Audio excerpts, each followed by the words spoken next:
here. Coming into this one, we've had back and forth games, 2-2, of course, and it's been a series that's lived and died by the top laners. Huni getting the most recent advantages here. Yeah, Gangplank got pretty fed, scales pretty well, I heard. Triple Infernal didn't hurt, did over 1,000 damage per minute. Absolutely massive in this game. Yeah, the damage share of 42.5% of the team's getting. insane. That is actually insane. Normally when somebody is like popping off in a game, it's like, oh, 33%, they did really well. Yeah. Like, no, 42%, absolutely crazy. I expect there to be a lot of top lane focus in the picks and bans right now. See if they can secure a priority, but also maybe a counter pick. I was going to say, I think the question on a lot of people's minds was last game, where was the Gnar? And now I think that's the answer that Immortals is thinking too. Hey, they may go back to the Gnar that they had a lot of success with, and taking that off the table is one of the adaptations Immortals has made. And they have been quick to make a lot of adaptations in this pick and ban. And we'll see, of course, first pick Gangplank might be the order of the day. You've got other important champions like Taliyah and Rek'Sai, but we'll see what ends up being Tahm Kench, another one on the table. Vladimir, the fact that Immortals is banning it as the first pick team says they've got their eyes on bigger fish here, and yep, that's going to be gone, but it does mean Taliyah is up. It meant that they were able to pinch mid laners a little bit. And although Taliyah has not been the star in either of the games it's been seen in, it's actually both of Immortals' wins, right? Is Pobelter on Taliyah, and this is a champion that is traditionally perma-banned out. I think it gives him a lot of pressure in lane, and it also, if you've been noticing how they synergize it with things like a pick, if a cocoon lands and then he is able to actually combo his E and W, it's so much damage across that member, and it just sets it up so beautifully. Also, just speaking of the wave that this champion has, he can push people in so heavily, and one of Jensen's greatest strengths is his laning phase. You can negate a lot of that simply by just shoving in the waves non-stop. You don't actually have to deal with this back and forth and let him get these slow edges. It's going to be the goal here for Pobelter, who hopes to allow more room for his own team to make the plays. Ash the hover right now for C9. Tahm Kench, I think, also going to be very, very likely here. Ash perceived to be better than Jhin, and Tahm Kench has just been a high priority champion. It does give any jungler they want over back to the blue side, but it means C9 have their bot lane. It's what I was expecting them to do last game, and to Zyreen's point, you know, it did force the Ashe on the other side, and Ashe arrows were pretty ineffective because of the Tahm Kench, but I guess they just did not feel like they were getting enough out of their AD carry as far as consistent damage. Wow. Unusual choice to make here, but actually putting in the Lissandra. That's a top lane Lissandra for the takeaway. And it's a blind pick top lane Lissandra as well. Certainly Gnar would have been one of the good matchups into it as a tank, and that's not going to be a possibility here. Echo is still available. It's something that Impact has Trundle prioritized, and Trundle, I think, matches up very well into Lissandra. You can actually just start to get to the point where you're just too darn tanky for Lissandra to really hurt you anymore. We'll see what the decision is going to be, and I think they will be selecting their top laner in this round because they almost always leave Jensen's pick for last. I mean, almost all the lanes are visible, and there's no more lanes to contest. Like, Immortals have grabbed their 2 solos and their jungler, and C9's just grabbed their bot lane. So there's no counter picking that's up in the air anymore. The lanes are visible. They're all known now. It's just make your comp work based on what you think they're going to go for. And they will, in fact, go for the Echo matchup. The Gragas in there as well, and the immediate lock. And yeah, there's the Trundle that we thought maybe could have been important here, but Adrian gets it for himself. Yep, I think you pinched that pool a little bit, but it doesn't matter. The Echo is already locked in. The Jhin Trundle matchup allows that curtain call to land pretty much guaranteed on that first shot, and then you just combo them together afterwards. One thing to the points made on the analyst test, though, Mark was talking about get Huni on a champion that scales well in all stages of the game, that can really take over in that way, and I don't see Lissandra in that manner. And although Lissandra is an explosive team fighter, it's not the guy that just dominates 1v1 and hard carries the team fights. You're the initiator, but then you need the assistance of the rest of your team. Yeah, it feels a lot like the Kennen where you want to get a good flank, you want to get right in the middle of the enemy team, and you have to survive by some means, but it's a really risky composition here for Immortals, and Cloud9 look like they have a lot of answers here too. The Syndra can wave clear up against the Taliyah and have a lot of kill pressure on her, but then at the same time, the Lissandra, you're up against the Tahm Kench. Yeah, I actually think I like C9's composition a lot more in this one. It's really well-rounded. I think that they scale well into the later stages of the game with both Ashe and the Syndra. And it's going to be a lot about picks, almost entirely about picks for Immortals. I feel like they must get the advantages in these flanks. They must get ahead and find these proper team fights because for C9, I think they're much more comfortable taking a traditional 5v5. Yeah, and C9, they're just going back to what they know, whereas Immortals, it's still a little bit of team fighting here and there. but you think back to the big hiccup for them in spring was their draft. They kept going for weird top lane champions, and they didn't adapt between games. They've adapted between games in what they've picked and the style that they've chosen, but in Game 5 here, they lay it all on the table, and this is what they have, is a very snowball-oriented comp. You have to win early, you have to run over this team, or you have to get backline picks. Well, that's going to be the goal then for these squads. And Immortals, known as an aggressive, fast-paced team. They are the highest combined kills and deaths per minute team in North America. They're going to hope to play another hard and fast style with an early advantage. And now we get to see who is going to be our first North American LCS finalist for 2016 Summer Split. It's your last time to vote for your teams. Hashtag IMTU win, hashtag C9 win. The people in the crowd are ready to go, and so are we for Game 5 of the semifinals. And it's been back and forth. It's been a hard-fought series for both teams, but right out of the gate, it looks like Cloud9 have a slight edge for their style. And then we get the sepia tone. And the wind out of the sails. Good thing I yelled all excitedly about this game starting.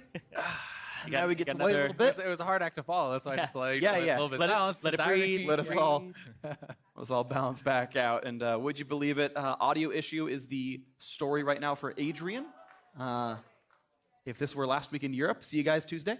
Hopefully not the case. That would be... It's too soon, freak. It's too soon. It's caster curse. If I say it, it won't happen. That's how this works. I mean, just imagine, last week when they're like, "Oh, we'll be ready soon." Yeah, 3 days. So, I that's the goal here. I assume it'll be sorted out without too much issue. It worked the other 4 days here, and I know we do have backups in the system.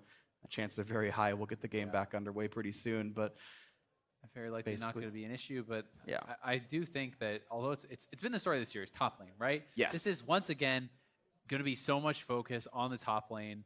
It's one of these matchups where, Lysandra, you're poking the guy out, you're queuing him, and you're being so annoying. But if your opponent gets ahead, if they start getting kills on you and they get tanky enough to the point where they actually don't care about harass anymore, they just run at you. They just chase you down. And Echo is someone that's very good at doing that. Yes, Lysandra has self-peel, but it gets really bad if you start falling behind. And the thing is, the build lines up so well for impact. His lane matchup, great. I'm against ability power. I love Spirit Visage. What a great item. That item's amazing. Great. Merc Treads sounds like another good Echo item for me, and that's going to be great against Huni. And then you look at Immortals' damage output, and it's like, well, tank jungle who builds Thunder Hulk. You've got Pobelter on a mage in the mid lane, and Wild Turtle, not the best frontline killer in a Jhin. That damage output is just not the same. You could just deal with it just with a health pool.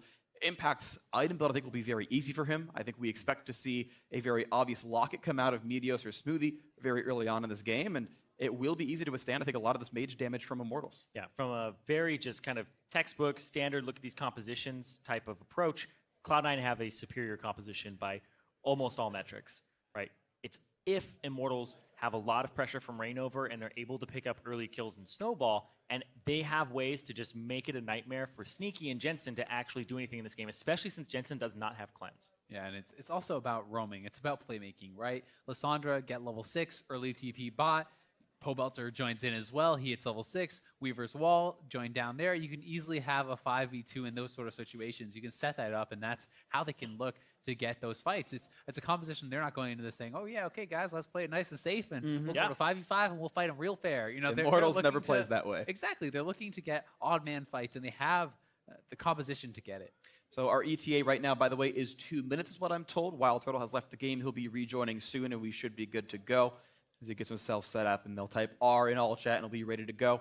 That should be fine, but it's about how scrappy they can be, right? It's about Immortals coming in and saying, yeah, that's nice, you theoretically outscale, and your 5v5 is theoretically really good, but it's not about, the theoretical battle lines here. It's about how you play the game, and traditionally Immortals have been such a good team at playing proactively, of being scrappy, of getting these individual situations to happen, to get into the backline, to pick these people off, and if they can outplay Smoothie and get the pickoffs, then good for them. If they can separate the rest of the team and get the tanks away from the backliners, those things are going to fall. And they have the tools to do that, right? If you have to play frontline, you can have Trundle ult someone, remove the stats, make him easier to kill. You've got the Jhin ulti for the pickoff. You've got Lysandra flank for the pickoff. You've got Weaver's Wall from Talia to separate the teams and make sure these situations can happen. And that's going to be on them to do this, to make sure these situations do happen. As you can see, Turtle still conversing with the referee, saying, here's what I'm hearing, this is what's in the headphones. Unfortunately, 2 minutes may be going to be a slight underestimation here, but I think we are not too far away from this. In this game, it's got to be a bit nerve-wracking for the players. Sure. You get right in, you're ready to go, and then you're going to be kind of stressing about it sometimes a little bit. It's game 5, so much on the line. We heard Turtle talking about how important it is to go and play in his hometown, play in Canada, play at the Air Canada Center is massive for any Canadian. I think that's something that I can really relate to. And, you know, for C9, these guys, it's been a while since they've really been kind of top of the pile, and they're looking to make their mark on it. And guys like Jensen, this new era of Cloud9 players, it was all about High and the championships that they had led him to. And Jensen wants to make his mark on this dynasty. And he has yet to do so, has not been in the finals yet for the North American LCS. And they've kind of rebuilt the squad. There's only 2 members from the original Cloud9 on this team. And there was a lot of criticism at first, like, okay, you're breaking up this squad that, you know, went to Worlds last split or last year. And, you know, they actually won like all of their games in the first half. You know, and then there's 0-9 afterwards, but still. Tiebreaker, never forget. Yeah, can't be Cloud 0-9.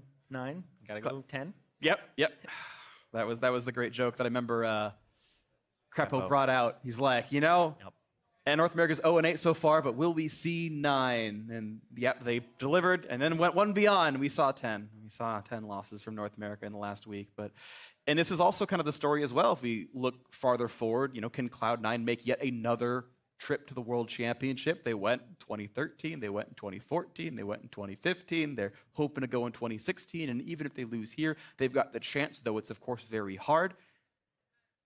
Hoping to continue to be a top team and, you know, continue to look very good as a North American squad and get revenge for North America doing so poorly at Worlds last year. We've had a split now where everyone's so excited for TSM and this Immortals squad on the stage right now as these incredibly good-looking teams. C9 also playing now up to this level. I mean, there's even more to be excited for as a North American fan as you figure out which 3 teams are even going to Worlds. Yeah, and Immortals want to be one of those teams because you think about the organization coming in, Immortals were created for the sole reason to be champions of North America and to make it to Worlds. They came in, dominated, had the most dominating split we had ever seen from a team in spring. 17-1, still hold the record for highest game win percentage in a split for North America, but then they failed in the playoffs. Yeah. They are one game away from that happening again. Yeah, and we'll see if it's going to be a long road or a short one for them. Sadly for us, we do have a few more minutes of this delay, so we're going to be still pausing on stage. But while we get that sorted out, let's hand it off to Dash and the analysts. Thank you very much, Freak. Yes, unfortunately, we do have a slight technical issue. Sounds like some audio issues for Wild Turtle. So while we get that sorted out, because we want a good Game 5, we get an opportunity to talk a little bit about it. So we were asking, what are the adjustments these teams are going to make going into Game 5? Luckily for us, we've at least seen Champion Select, so we can dive right into that. Things that jump out, of course, is that Taliyah first pick yet again for Pobelter. So putting a lot of priority onto that. The Ashe Tahm Kench, though, pick up for C9 means that there won't be any way to easily, you know, remove someone from that Ashe arrow.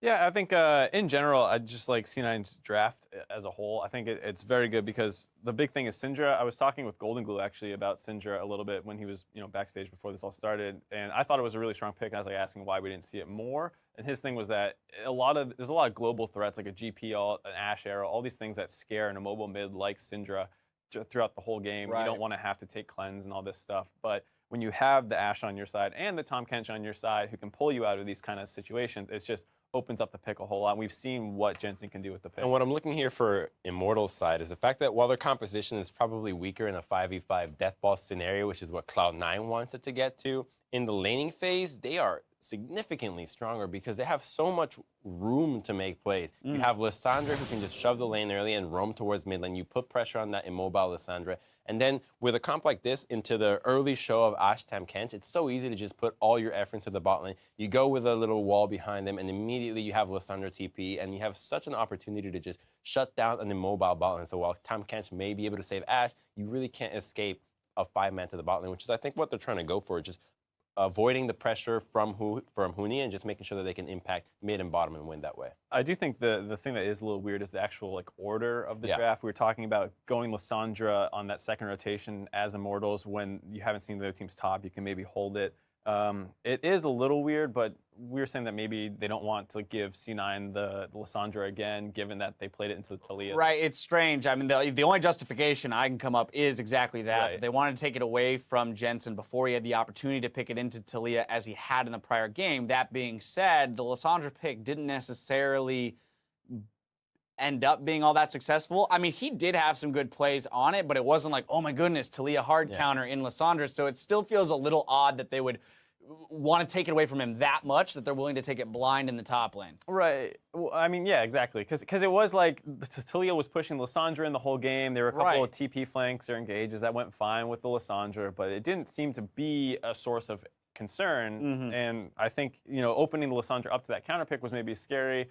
We have seen a little bit of Aurelia from Impact, and that's a matchup that a lot of people like. Right. Well, I mean, I haven't found that in this series counter picks have been really that big of a deal. In fact, it's mostly about the actual team play. I mean, even when we see lanes fall behind horrendously, for the most part, they find ways to come back into the game. Right. So just being able to show your lanes and say, maybe we just want this pick right now, guarantee that we have it, take no risk whatsoever, is usually a good way in the best of 5, because by the time it gets to this point, what you wrote down as your plan is pretty much thrown out the window. It's all about, what do you want to play? And they say, oh, I want Lissandra. Yeah. Okay, give me Lissandra right now. I don't care. And usually that's the way that these games get. I think the other really big thing to note here, and we haven't touched on yet, is the fact that Impact is back on Echo. So his probably poorest performing champion so far in this series is the one that he's returning to in Game 5 in order to try and make it to the finals. So the big question here is, will he step up and have the kind of performances that he was having on the GP and the NAR here in Game 5 on Echo?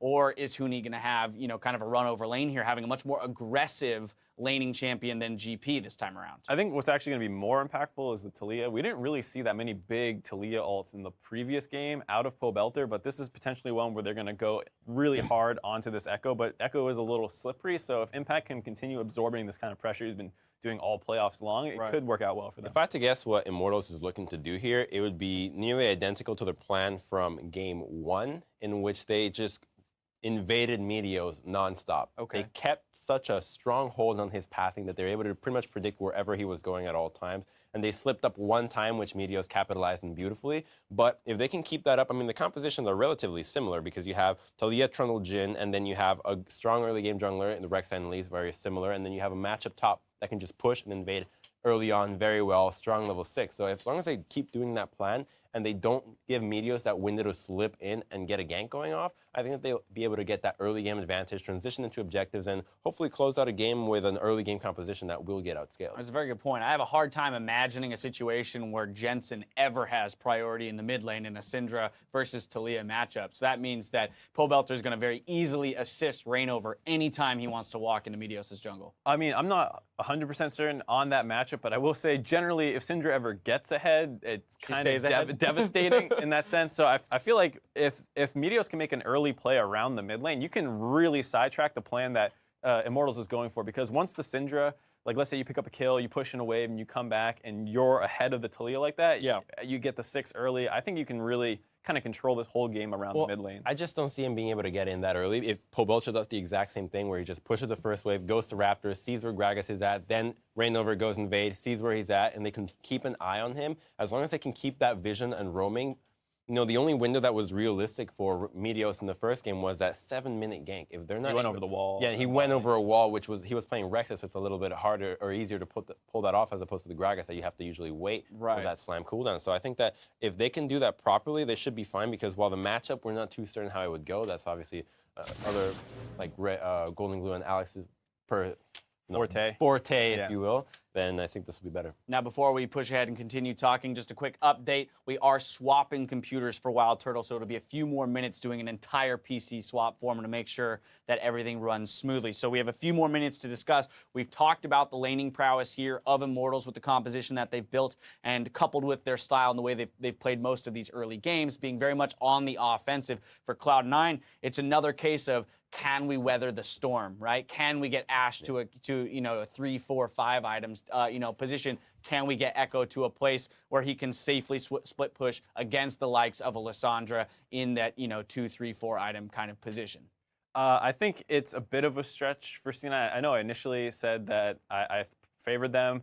It's so close though. They have like a much better standard comp in the sense where they have like basically triple tank, who are also able to initiate plays and really do a decent amount of damage. But the thing you're so scared of is Immortals being that brawly snowball. I was going to say, I think maybe it's an important distinction to make that if we consider all things equal, in a 5v5 setting, right? Everyone's got 3 items. You probably give it to Cloud9's composition, right? All things equal. The point, though, of the Immortals composition is to make sure that things are never equal, right? We're going to get ahead early, and we need to stay ahead so that this, beautifully crafted 5v5 team fight is never going to actually get to its most powerful state. Well, I think they gave themselves the best tools to actually dispose of the mid lane and the bottom lane, because realistically, what summoners do you take as Syndra here? If you take Cleanse, you're going to lose the mid lane. It's useless against the Rex and Taliyah. If you take Ghost, it's really not going to be that useful towards the ganks from Lissandra. So you most likely have to stick with maybe a Cleanse or play the laning phase extremely safe, which gives such a room for Po Belter. And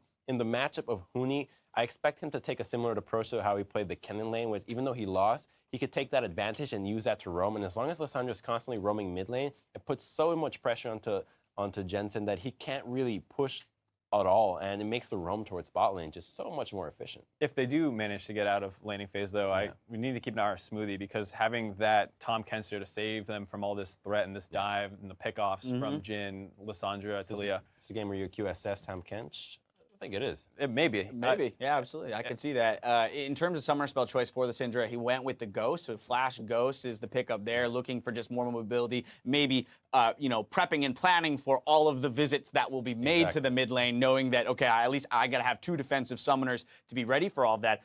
We bring up the idea of the Tom Kench and safety from picks. Well, this Ashe, it's going to be the first time that we see Sneaky on it in this best of series. He's been playing the Sarahs, been playing the Jins. Those are off the table for him this time around. I'm very curious to see how he performs on the Ashe in contrast to the way that Wild Turtle's been playing it in the past couple games. I mean, we know he has a good Ashe. We've seen him play it a number of times, and the only concern is what's going to happen, because it's like this thing where you have so many engaged tools, like a Jhin can start slowing you, a Taliyah walls you off, the Lissandra has a TP flank. There's so many ways for them to start this fight on Immortal's side, and it's really about, is C9 grouped up and ready for it? Because if they can disengage and peel, I think, we've said that their team comp's most likely going to come out on top, but it is a lot of pressure that they're going to be under. And I don't know if Tom Kench Ashe, as much as that is a pretty strong lane, can deal if there's like a 5-man play that comes bottom because Impact lost his TP early or something. Now, let's talk about the global objectives in the Dragon and the Rift Herald. We've seen Immortals have, at least more recently, have a little bit more control of those objectives. Just in general, you mentioned one of the reasons why you're predicting an Immortals victory is the fact that through all of the games, even when they're behind in gold, they've been the more active team on the map. Given these compositions, once again, we've talked about, well, Immortals is going to have more power early, perhaps. Does that mean that C9, once again, is almost praying to the RNG gods that 3 Infernals don't spawn in a row? The thing is, even if they don't get Infernals, you're hoping that you don't get Mountains or Infernals for Cloud9, for Immortals. Because if they get a Mountain Dragon here, that basically turns this pick comp into a one that can just rush Baron this fast. And it's going to be so difficult to deal with a composition that can just go over so many different angles towards you and just pick you off with the Trundle, with the Jhin, Lissandra. You pretty much have every way to pick you off. And if you get Infernal, now you have 4 champions that can benefit from the AD and AP, which is going to be even tougher to deal with. So as long as it's Cloud and Ocean, you're good to go. But if there's Mountains or Fires coming up, then I think Cloud9 really needs to step up their game and fight for these. I did just check. It's an Ocean Drake that spawned first. So we at least know that that's the first one. So a little bit of safety there for Cloud9 to get through the early games. I think I just got word that the technical pause on stage, rather, has been resolved. So let's hand it back to the cat. Oh, maybe not. Yes, has been. So we're going to... Wait, what was it? Yes? We're going to the casters for Game 5. Let's go, ladies and gentlemen. Yes, no, it's up in the air, but we are here. Yes, we are ready to get ourselves into the game very shortly. I promise it's really going to happen very, very soon. And sadly for you guys on the analyst desk, you mentioned Ocean Drake. It's a chance it's not going to be the case because I was told not to, but I have to because guess what? Because you brought it up. You're going to have to remake the game, and there's a chance that they will keep the same picks and bans.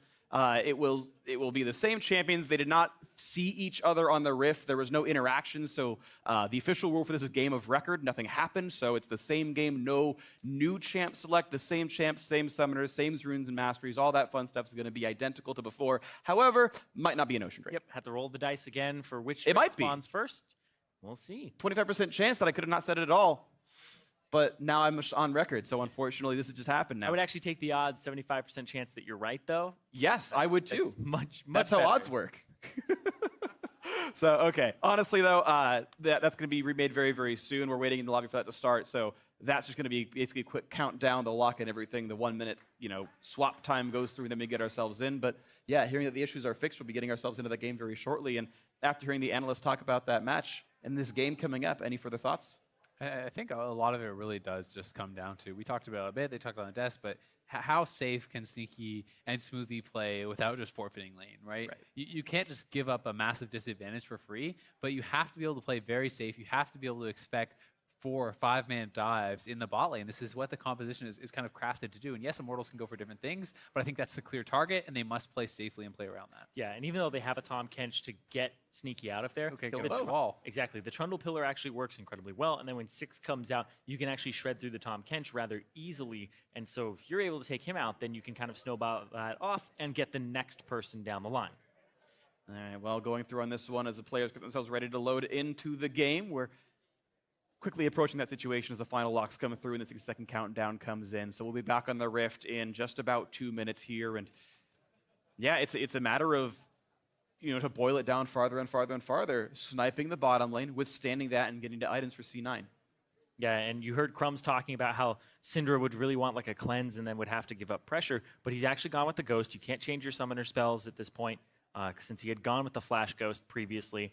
And so now, well, how does he do up against the Lissandra late game? What ends up happening here? And he has to make good use of that Ghost dodging Talia abilities, or else there's a lot of pressure on him early. I think that this is the lane that you go for in terms of ganks. If you are Reignover, try to visit that Talia lane. There certainly is going to be some pressure, but having that Ghost allows them to be more aggressive in lane as well and to dodge those ganks better. I think the problem comes, like you said, when Lissandra gets involved, when Lissandra roams down. But I think it's a lot of confidence in Smoothie and his ability to save him from those ultimates. So it's showing a lot of reliance, a lot of trust on Smoothie on this Tahm Kench, keep them safe in those opportunities. And we'll see if Jensen's going to be able to do it, because he would love to smash lane. He would love to carve out his own advantage and take control, because he has not really been the guy to do it so far. And traditionally throughout the season, he has been. Yeah, and he's been heavily focused by enemy junglers, but also he's gotten a decent amount of attention, but he's been able to take over games. I mean, Body by Jensen is not a meme for no reason. Yeah. I mean, he has actually been performing incredibly well last split and this split. Remember, he was on the All-Pro team beating Pobelter out in those votes in spring, and now he was 3rd behind Pobelter. Yeah. That said, I think Jensen does have probably the strongest laning phase in the league right now. And we'll see if they can do it, because we are now back on the Rift and ready to go for real this time. Game 5 is afoot. Immortals versus Cloud9. A spot in the finals on the line. And you didn't have to say anything, Freak. It's an ocean drink. Ocean! I was ready for it. I looked down. Just kidding, guys. We're here. Exactly the same game. We promise. We promise. We promise. Now production's just mad at you. That's all you gained. Anyway. I know. They're actually moving up as a squad here. We'll see if they can actually... Is there any chance of a face check or anything crazy happening? Usually these players are smarter than that. Honestly, one thing to keep in mind is I think level 1s are right now in a stage of very low risk, because there's much less that you need to gain information-wise, since you expect the 2-1-2 bot lane. And so the risks are much less likely to happen. If you think about the Immortals' last few games, every time that they've started the game off, they've actually tried to invade. Wild Turtle tried to invade the Krugs from a sneaky route, went all the way around, and then tried to pick up one, and it ended up going to Sneaky. Game before that, they were doing Gromp. C9 had to ward in their river to see them coming, and it made them stop actually going towards that. So what they were preying on there was that Immortals would try to go for the same move. They hold around there, and then they just 5-man dive on whoever just tried to walk by to stop and jungle. It's very low risk, right? And if someone does face check, you get a first blood. Yep. That can be massive for the team or even a summoner. But not going to happen this time around, as both bot lanes looking to start on a camp, and things looking pretty normal. And you see the small choices made. Sneaky walks for the top side to help get vision up there, see what happens. Woo! Spits it nice and far. And this is actually a good thing, because now, of course, C9 can kill Krug or Gromp from farther down, get to their lane a little bit sooner. It like saves 2 seconds basically, and they can move on. Yeah, Immortals playing it right as well. Wild Turtle makes sure he last hits with his 4th shot. Not having to reload another time is a very big deal. So very properly played early situations. There's level 2 for both AD carries. Mastery's looking very normal across the board. Only thing is, Impact just with the fervor, trying to push him out a little bit more. And I think It became Fervor's kind of standard Standard Echo. now, yeah. I think it's a little bit risky against ranged opponents because you're less likely to get to whack them several times. I think it makes more sense melee versus melee, but it's still the style he's going for. In a team fight, DPS will be higher, of course.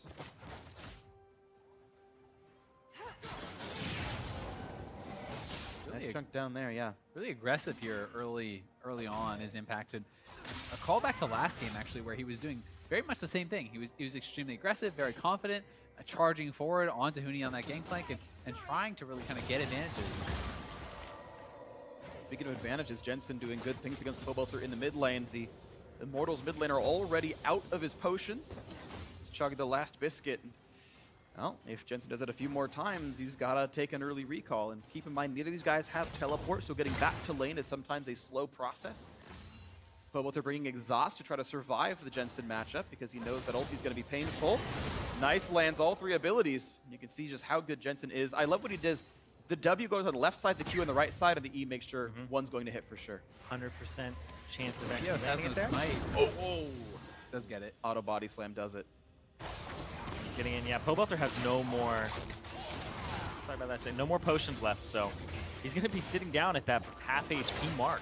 So he's incredibly gankable right now. Certainly is, but it's Rainover paying the most attention right now to that mid lane. Meteos moving up towards the top side where Huni had been pushing in. Could perhaps be a little bit vulnerable. You see right now, though, Meteos is getting it a little bit faster. Smoothie now in a bit of a rough spot, but they have to switch aggro back and forth while Turtle has to reload, and just damage dealt to both of them as the Immortals dual lane actually running out of health pretty rapidly. A quick teleport back into lane as Impact takes a Doran's Ring and wants to continue to push Huni, and I wonder if he can make it a bad recall. Actually, this is It's freezing towards Impact. It is. It is going to push towards Impact a little bit. So this is definitely kind of nice for him, and it makes Impact feel a little bit nervous to base. He doesn't want to lose too much. Maybe Yeah, Huni. Yeah, the sorry, base. my mistake. It's Huni. Feels like he has to stay around a little bit. But it's with low mana, so if he has to keep queuing for last hits, it means he can't use his E to escape. Oh, Meteos spots Rainover, does damage back and forth, and that's a smite. But Pobelter, He's so far up here, he's got to be is careful. here, lands a lot of the rocks, the jump around, one more hit will do it, and oh no, Meteos giving away first blood and a catastrophic mistake in Game 5. Game 5, my God. invading onto Rainover, full vision there. Jensen did not have priority. He even blows his ghost to try and get there faster, but it was just way too far down and way too aggressive from Meteos. And it was a winning lane for Jensen. Jensen was doing great, and now it's first blood given over to Pobelter. Just a disaster there from Meteos. Body slams in, and had he just walked in, he would have had the body slam to get out. But he even used the body slam to go forward into it, and had no escape tools. Misjudgment there. You can watch this fight again. And- in full vision, wants to steal. And even on top of that, it just gives blue buff over to Pobelter. Knockup comes through from Meteos. Pobelter is already here, ignores the wave, and then the flash comes through. And look at that, Turtle even tries to get a piece of that with his Deadly Flourish from the other side, but the exhaust slows him down long enough, and then the E just picks him up afterwards. Now Pobelter has a decent advantage now. Well, silly mistake from Meteos, but games are often decided by much more than that. But if Immortals needed to win the early game, it's a great way to start things out, absolutely. Yeah, no kidding. Level 6 now up for Pobelter, but Huni's teleport is down. Swifty Boots says the first buy here for Turtle. Going to be very low on that in-combat power. We'll be able to kind of move around the map faster, but always a buy that I feel kind of weird about. It was a super early back, too. Basically, Forced. he backed for it, was forced, and then Sneaky hasn't backed just yet either, so it is a little bit of an advantage right now, but as soon as Sneaky gets a recall, but that's what he's going to try to stop from happening. Meteos back to the scene of the crime. Well, takes 3 of the small Raptors, 27 gold to Meteos. Thanks very much. It wasn't too long ago either. His chalk outline is still there. And to his credit, this time Jensen is here to help Yes. out, right? This is a safer invade, and you can't start to doubt what is the right play. Yes, he made a mistake the first time around, but this was an intelligent play. He steals away the camp, and he can't get scared off of the right play because one play went wrong. Yes, absolutely. If it's the right play, but you just weren't in sync with your teammate, just go try it again instead of saying, you know, I'm not going to do that again because I don't trust you anymore. Yeah. And it means that despite the death, despite the advantage that Pobelter got off the kill, it's equal experience for these junglers, both getting their ultimates at the same time, essentially. And even Jensen still up in farm right now. The gold deficit only 200 to 300, despite a 600 gold value first blood. They're farming very well.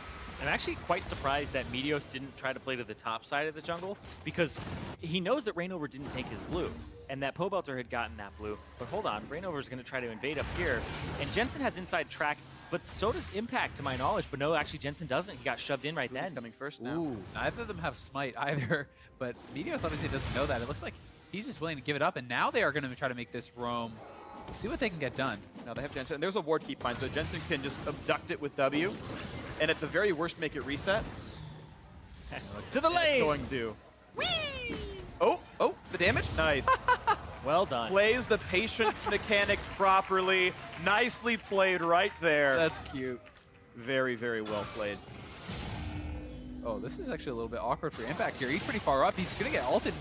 Talia's going to come over, perhaps. Oh, he didn't go back either. They need to get him down low enough so that the ultimate will kill him. There comes the play, shoves him around, a bit of damage, but not quite enough dealt. Impact tanky with his magic resist focused build. You saw his first pieces are the piece of Spectre's Cowl. Why didn't Pobelter ult over the wall, though? Why didn't he come over? I don't know. A little bit strange. I thought he was going to come over for sure when the Lissandra ult got dropped, but decides not to make the move. Perhaps was thinking there was some sort of a counter gank in position, maybe a little bit nervous about making that move. I think it would have been a kill, perhaps. Yeah, you're right. They definitely could have dedicated a bit more, but not the situation they found themselves in. Impact just going to recall away. His teleport is up. We'll see if he uses it to rejoin the lane or do something else. Wild Turtle is level 6 on Jhin, so here comes the mid lane roam.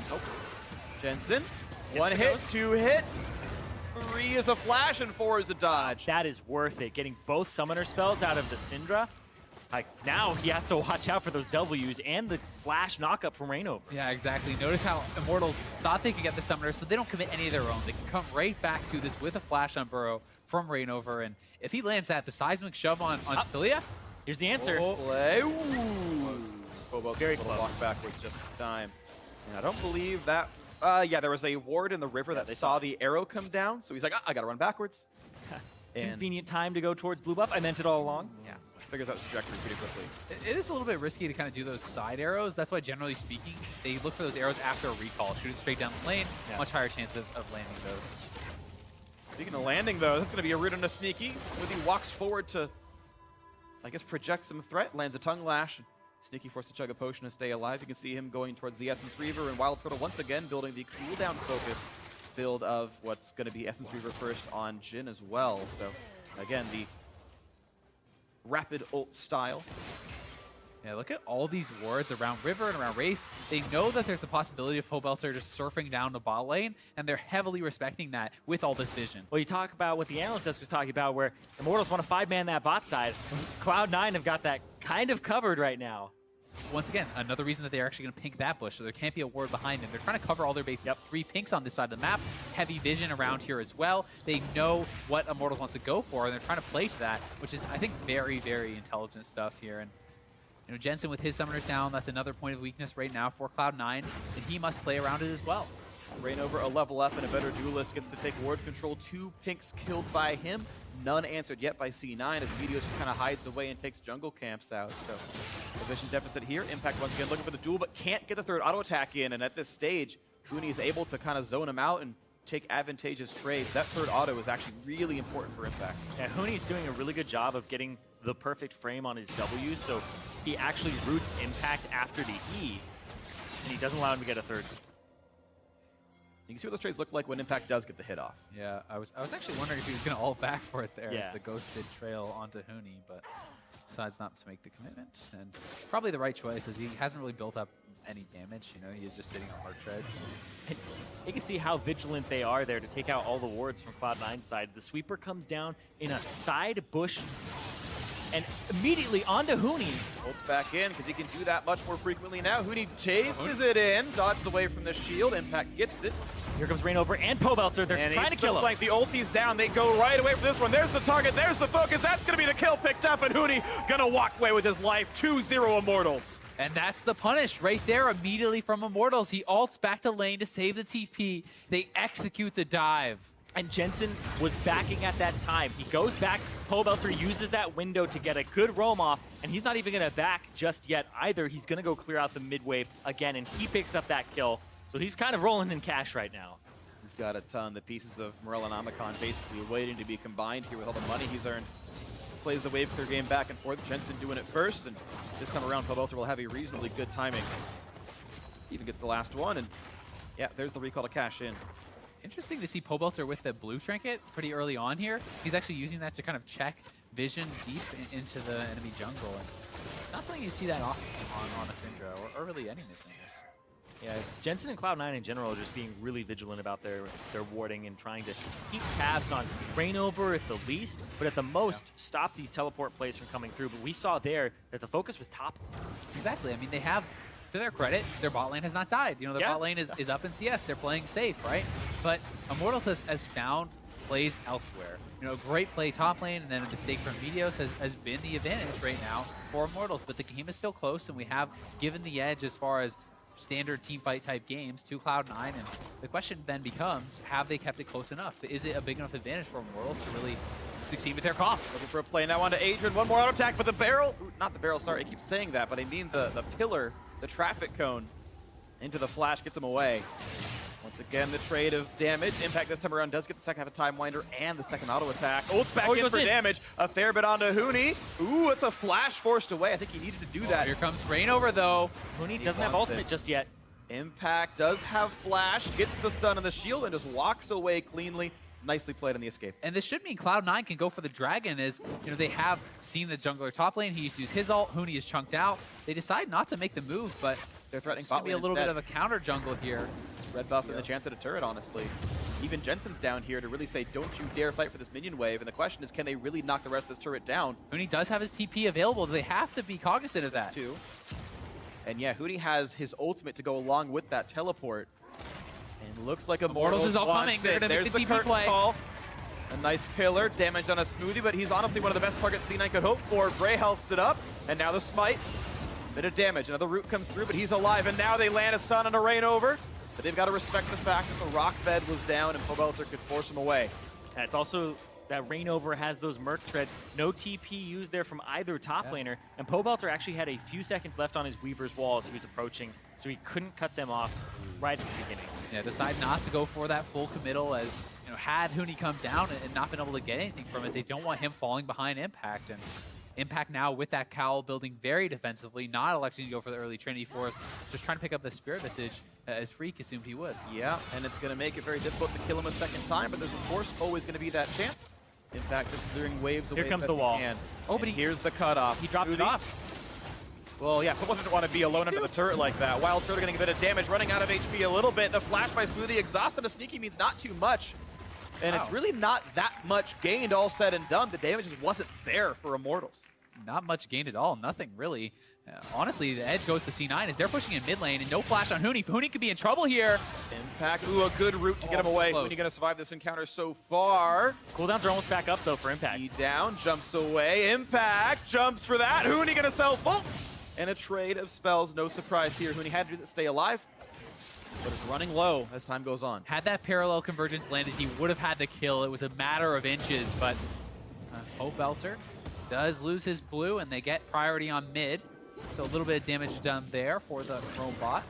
And we look at the kills, 2 in favor of Immortals, the first blood as well, but the goal is so close to being even right now, and that's off of Sneaky just doing so well in this laning phase, and this turret is almost gone. Yeah, if he gets that first blood, especially if they give it to him solo, that would be huge. Pobelter is moving, looking to try to punish this, and here comes the TP. A ward, gonna be the teleport, so Smoothie says, let's get out of here. Oh, it doesn't come out in time! It doesn't come out in time! The kill comes through, and now Sneaky gonna try to juke away, dodges every single skill shot, and survives this one, but here comes the teleport onto Turtle. Impact on the flank, but this is a 4v5 Cloud9.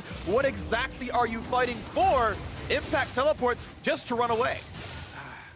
An Impact, another ineffective TP there, way away from the team, and Meteos forced to use the ultimate. They want to try to clear this out. Syndra returning to mid lane here. Jensen calling off that roam, wants to try to pressure it.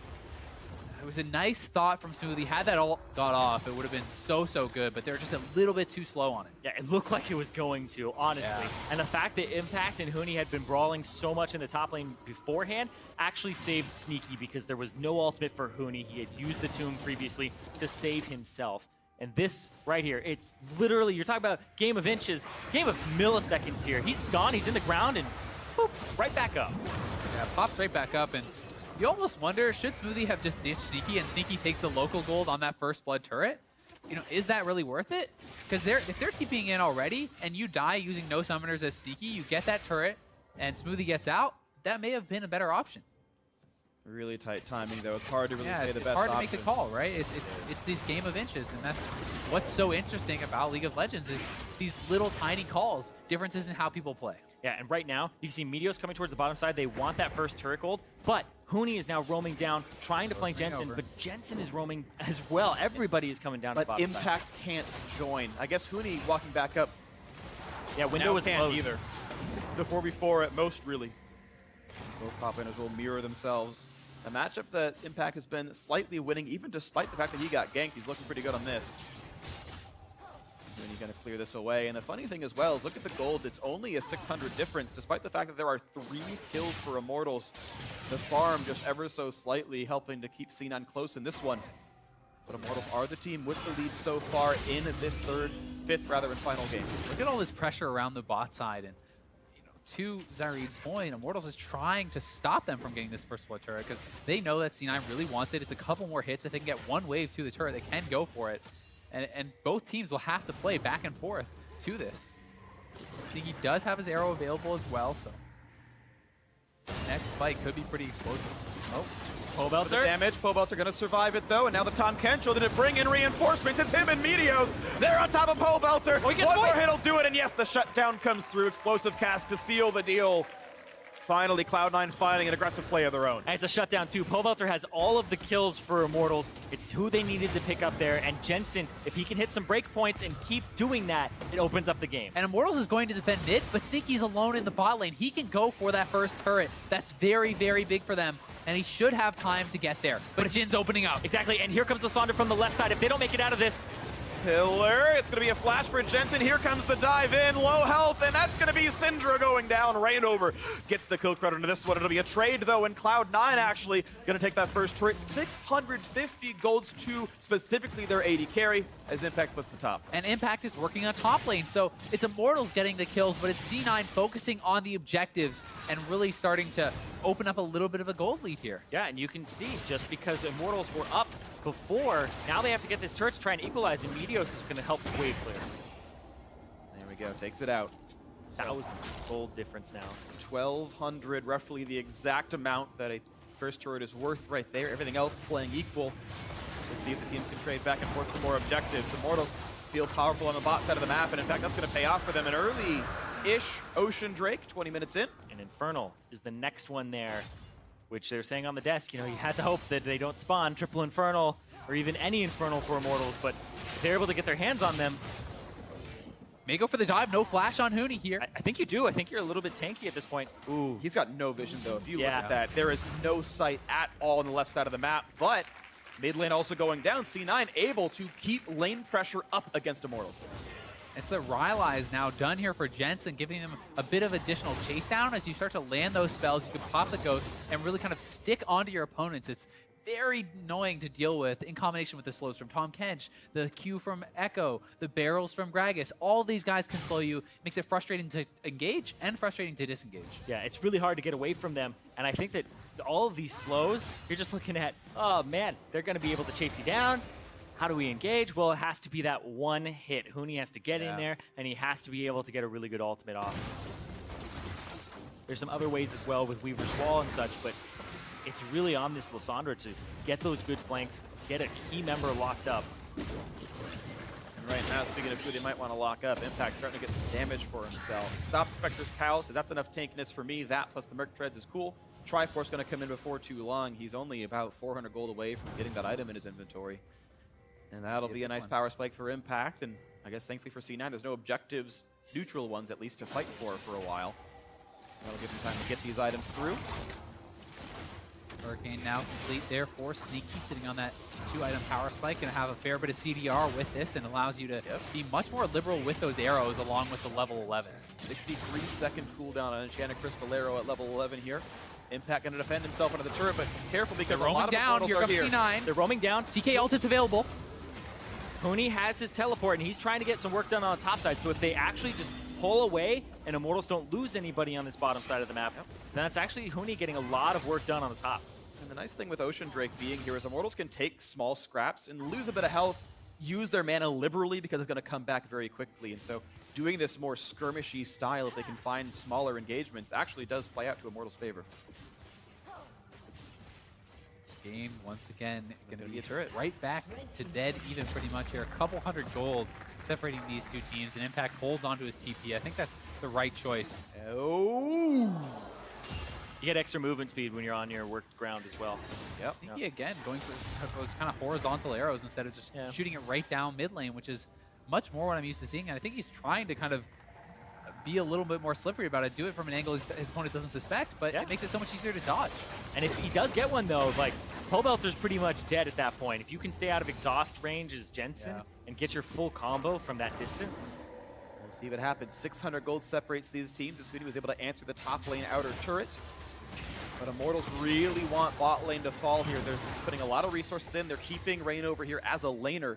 Basically tri-laning this, trying to lock it down. Pobelter, looking for Weaver's Wall. TP coming in behind. Engage, here they go. Smoothie eats up the Ashe, and they're trying to get away with this one. There's the cutoff. Smoothie's got nowhere to go. Can't spin Sneaky far enough, but he's got a flash to get away. Exhausted on Pobelter buys some time. Hootie in the backline taking a lot of punishment. Jumps over the wall, still goes down, never even ults himself. And Pobelter has to flash away. Gets tongue lashed, and another kill as Impact takes out the backline. Asher lands on Adrian. Here's another dive. Impact gets his second, heals himself up, and now looks for Adrian. This is not a good spot for Trundle. It's going to be another one picked up. That's 4 unanswered kills for Cloud9. 4 for 0. They could head to Baron. Do they make the call? It could be risky. Reignover is still alive. 24 minutes in. It looks like that's where C9's going to head. Yeah, they're going to go straight there. They lose absolutely no one. Such a clean fight that they were playing defense on. And Reignover doesn't have his smite for a bit. And C9 are going to try to risk it to take the series. This are going to try to get an advantage and try to push it. I don't think his smite's going to be up in time. I don't think there's really anything Reignover can do, but he's trying to threaten. He's trying to make them pull off, do anything he can. We got to eat. Smoothie eats him away, pushes him out. He doesn't have a chance to spike even if it were up, and that's going to be Baron Nashor going to Cloud9. The lead, almost 4,000 gold as they retreat, and Immortals looks to re-engage. Proto Belt in, Hooney's and that was the flash as well. They're just going to walk out scot-free here. He's going to keep trying for it. He needs to be careful. Oh. Arrow's going to miss. Explosive cast bought a bit of time, and all he can take for himself is some Krugs. Poke from Wild Turtle. He wants in, doesn't go for it. Couple of snipes come through. Jensen's running out of health. Meteos tanks it. And really nothing good gained by by Immortals. Hoping to make top lane happen, getting what they can, but mid. Be careful. Yeah, they get the tier 1 mid, so they don't make it as big of a lead, and they get the bottom turret, so it's a 1.7k gold advantage in favor of Cloud9, but they get the Baron onto everybody. And here's the fight once again, opening up here, but it's Impact coming in from behind Turtle. He's able to solo him out, and look at this escape from Sneaky on the other side. Sneaky's able to get away, survive for so long, and it's Meteos and Jensen taking down Hoonie before he even uses his ultimate, so things are kind of going wrong on all sides, and once Impact takes out the backline, the collapse can come in here from C9, and they're really able to clean up. Yeah, the fact that Wild Turtle was not informed that the TP was coming in behind him, he spent so much time getting those last shots off. You saw him sitting there, and he's honestly a sitting duck. He is. And C9 looking to control vision around this Infernal Dragon. They have not really had great dragon control in this series as a whole, and they are looking to kind of remedy that, try to pick up an important one and take it away from their opponents, and looks like they will be able to do so. Yeah, really no answer here with Hoonie on the top side of the map. It would have to be up to Reignover, but Impact going to cover some options. Yeah, no chance there for Reignover to steal that away, and Impact going to head right back up to the top lane. He's now getting a little bit ahead here of his opponent, building towards that Randuin's and getting pretty damn tanky. Quick clear in the minion wave, and you can see in the top right corner the track of how much Cloud9's been able to get during Baron. And keep in mind, there's 1,525 gold from killing the Baron itself. Yeah, they lost 2 turrets. Right, exactly. Immortals have been able to, as they always do, find a way to keep the aggression on, even when they're behind, even when it shouldn't be good for them. Quite a bit gained by Immortals here. Yeah, and you do have to worry, though, if you are Immortals, because these items that are coming through, highly defensive. Meteos almost has his Guardian Angel here. We're seeing more HP in for Jensen from his Rylai's that he's had. So Sneaky's really the only person that Smoothie has to worry about in terms of actually devouring. Yeah. So if you aren't able to pick off Sneaky immediately if you're Immortals, then the rest of the fight becomes incredibly difficult to execute.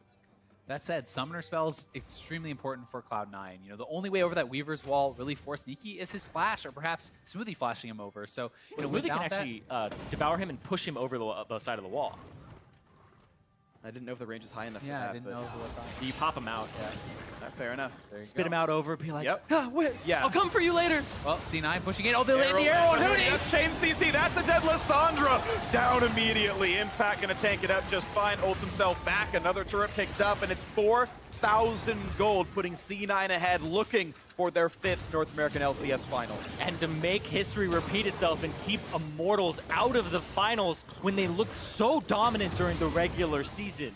There's playmaking abilities evolved here, ready to go for C9. Flash is ready for almost everyone here, and they could look for a dive. And Impact has his TP. He's TPing right now onto a minion to allow them to keep it up a little bit longer. Here we go. Snipes coming across. A nice 2-man stun. Buys a little bit of time. Impact gets the shield and walks away. Last shot slows down the tank, but he doesn't care. One thing to keep in mind, Huni is almost up and has his TP, so Immortals on the prowl, and the Reaver's Wall is available. Will Immortals commit to a fight here? This will be huge. The tunnel. C9 missing 3 ultis at this time. Pobelter tries to lock them off, and he's going to separate 3 of them.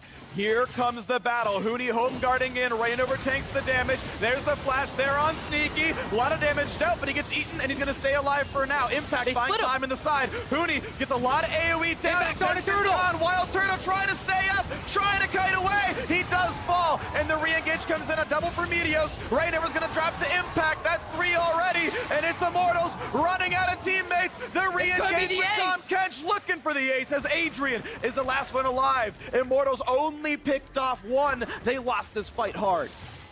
A lot of that was Smoothie stealing Sneaky, and then on the opposite side, Impact is doing work.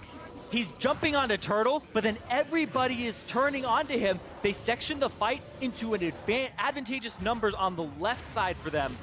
Yeah, and Pobelter with a great start to the fight. And watch, they actually push Sneaky away here to start this off before they ult him. So he actually gets Weaver's Walled away, and then it's a flash over immediately from Smoothie to save his AD carry. He was so fast with that. And then look at that, Impact is just drawing everybody off to the left side, and then goes after Wild Turtle, but that entire time, 3 people are running after Impact. He has so much movement speed, he eats the exhaust as well from Talia, so he's keeping Wild Turtle and Pobelter both busy, and the right side of the fight was just absolutely devastating. In the meantime, back to live, they're looking to set up an arrow here, sitting on a pink ward. They have mid lane warded. They're looking for a pick to potentially go for maybe a big play, and crack an inhibitor or something. Yeah, no chance at a Baron. It's 1 minute, 20 seconds away, but they can certainly get a little bit more looking for a pressure. Looking for maybe mid lane. The top lane as well. Oh, the arrow's hot! They got Pobelter. There's the knockback, and it's going to be the kill picked up. Meteos unstoppable. 5, 1, and 3. And as the wave reinforces in 20 seconds, they'll look for mid lane tier 2. Impact up 3 levels now in this 1v1. Huni cannot even touch him. Yeah. It was such a risky pick to pick the Lissandra as well. And he did it into the Echo blind. Call wants to clear the wave, and Meteos says, don't you dare kill my minions. I'll sacrifice myself for it and make sure that mid lane can be attacked. Huni under danger. Impact runs away on this one. They don't have their wave half. Rainover losing health. Smoothie impervious to damage. There's the ulti in, and they're not going to get Impact in time. Merc Tread saves them. And now it's so low. He's super dead on this one. Flashes away. The body block actually gonna survive this one. Immortals don't lose too much. Pobelter finally respawns. And C9 off the arrow play, get mid lane tier 2. And honestly, that's the best of a bad situation for them. Baron is up in 10 seconds, and this one, Cloud9 are way stronger than before. 6,000 gold up. They're getting their backs in right now. And they have to do it quickly. I also really like that Sneaky is itemizing a little bit more defensively. He knows how much pressure there is on him to stay alive. He picks up the Hex Drinker, getting himself a little bit more safety. And experience is really becoming a problem if you look across the board. 2 levels up for Sneaky over Turtle. There's 2 levels up on Impact. We had the mid laner Jensen was a level up. He's almost a full level. But experience can be really big at this point in the game. Especially when people are cresting their level 16 ultimate. Yeah. Pony not there yet, whereas Impact 17. yeah, also has some really great base stats. And I like that Sneaky itemizing that Hex Drinker. I would actually not be surprised if he went for the full Maw before he actually completed his IE, because all he needs to do is survive Lissandra and Pobelter, or Huni and Pobelter, because the only physical damage is Wild Turtle, and Impact is taking care of that. And they're moving right back towards the Baron. TP is available for Impact. It's not available for Huni, so they can buy some time by having Impact push us in, pressure the Tier 2. If Huni comes to respond, they could look to cause a fight. And Huni is in the bot lane right now, so there's a time to be afraid. 26 seconds on the teleport cooldown. C9 have a very, very small window to make this opening work, and Huni walks up knowing that's the threat. Yeah, Huni is moving up there, showing that respect, and looks like Sneaky's just going to try to solo out the dragon. Exactly. Cover pink wards on the top side. Make sure that you have control of the Baron. They will hold that while they do the Ocean Break on the opposite side. And they are none the wiser on the side of Immortals. They don't have bot side vision. They don't know who is and isn't here for Cloud9. And if Sneaky does want that Maw, he's a couple gold away from the full completion, so could back up here and complete that, try to stay alive. And oh, that's actually pretty big. Getting control of the Scuttle for C9. Midos winning that little smite battle means that they can have more priority on this and more ability to turn and fight if Immortals comes to challenge. Impact just cleaning up the jungle on the way through. Look for the play, slow onto Adrian. That's Eternal Support running out of a bit of HP. Pobelter's damage doesn't do much here.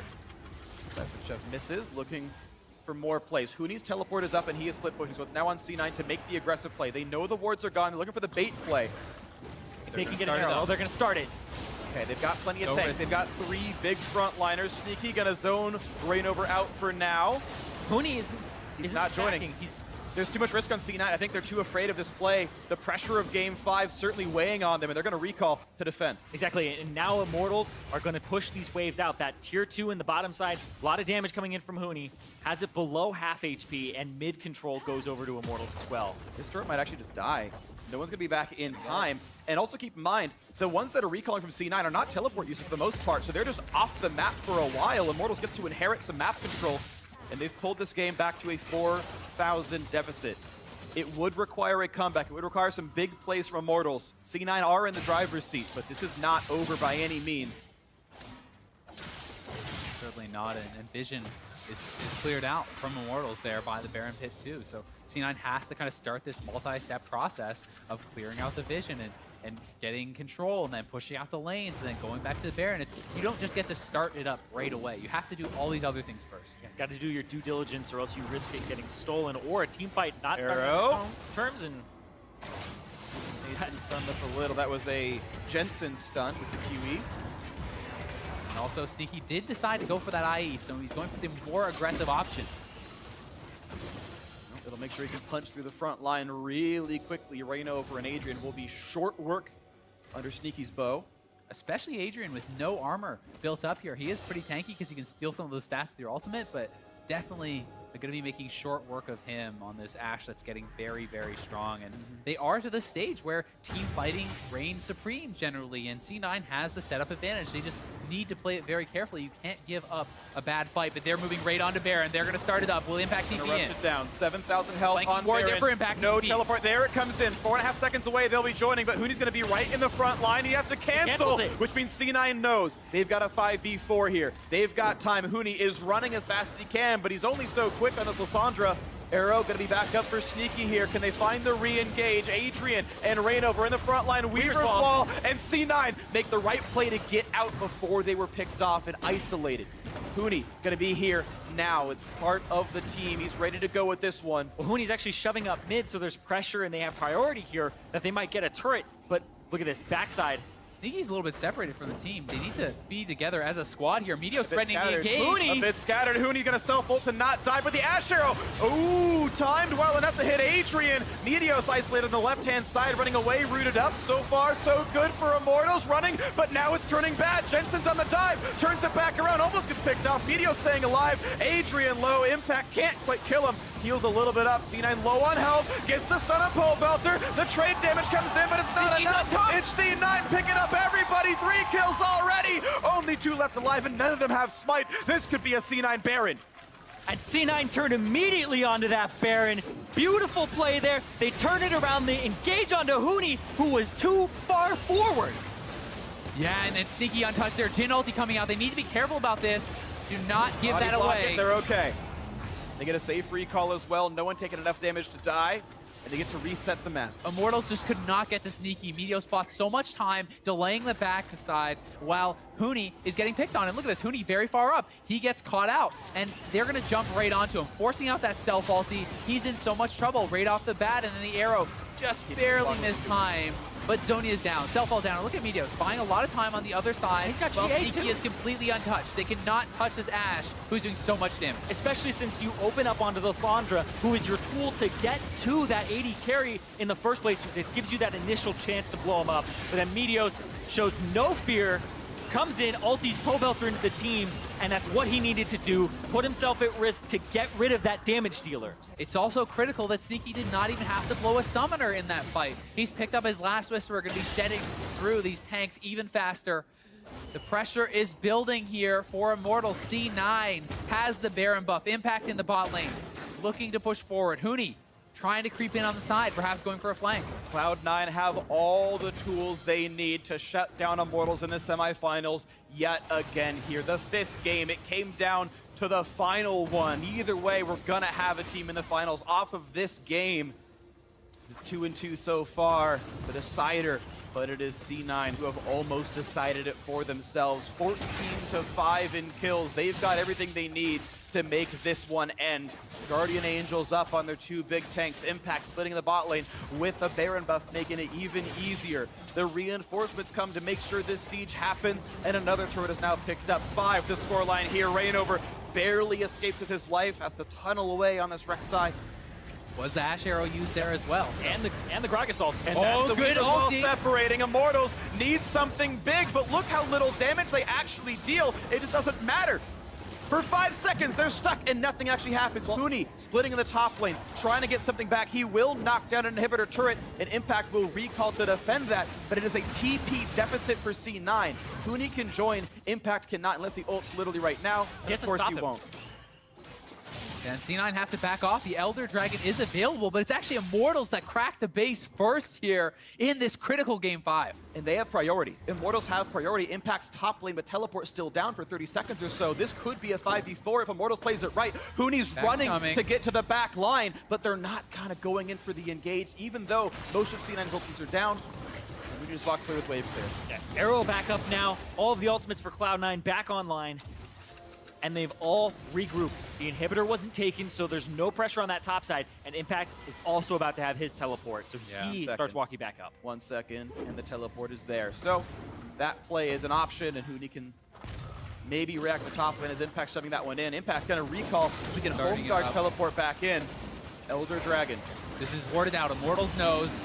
Do they make the call? Impact is ready to TP. TP coming in from far. Here we go. This is going to be the battle. The stun and a raid over. Going to lose turtle. a lot of health. They can eat him up. Impact in Impact's the too front far line. in. Gets ulted, but he just... Oh, he goes back to the base. It's a 5v4. Can Immortals even take the fight, though? They're running out of health. Adrian stunned up yet again. Plenty of damage on him. And it's not going to be any more picked up. Huni doesn't take the shot in. Impact way too deep on that TP. It was a 1v4, 1v5 type situation. They turn on him, and now the TP advantage goes back to Huni. If Immortals can stall this out, they can send him into the split push duty. Immortals have to play it smart. Reignover was able to heal and then ult right back into the map, and they realize, hey, we've forced C9 out. They've run away over our wards, and map control is ceded back to Immortals, who still sitting 6,000 gold down. It's not easy. But they've been able to trade tit for tat for the last few minutes despite this deficit, despite the gold deficit, despite the compositional deficit this late into the game. 41 minutes in. And this deficit is mostly 80 carry. Top laners are pretty even, mid laners are pretty even. It's just that Wild Turtle being behind Sneaky by a decent amount now. Okay, and change. But Wild Turtle is crucial because you want to build MR against this team, but he's their physical damage. C9, they have the arrow ready. If we see Huni show top, they have to back off or they have to hard engage, and this is where these tough choices do come in. And Impact is grouped with the team. They see Huni top lane now. Do they back to respond or they commit to this? Looks like they're running backwards for They're going to now. Elder, perhaps.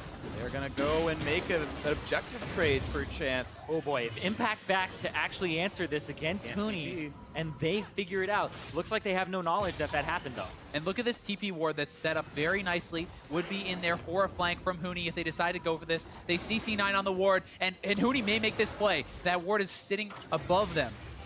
Over on the ridge, and Impact is going to walk top lane. He'll be seen by the minions in a few seconds. He can't afford to show top. He needs to come back to the team.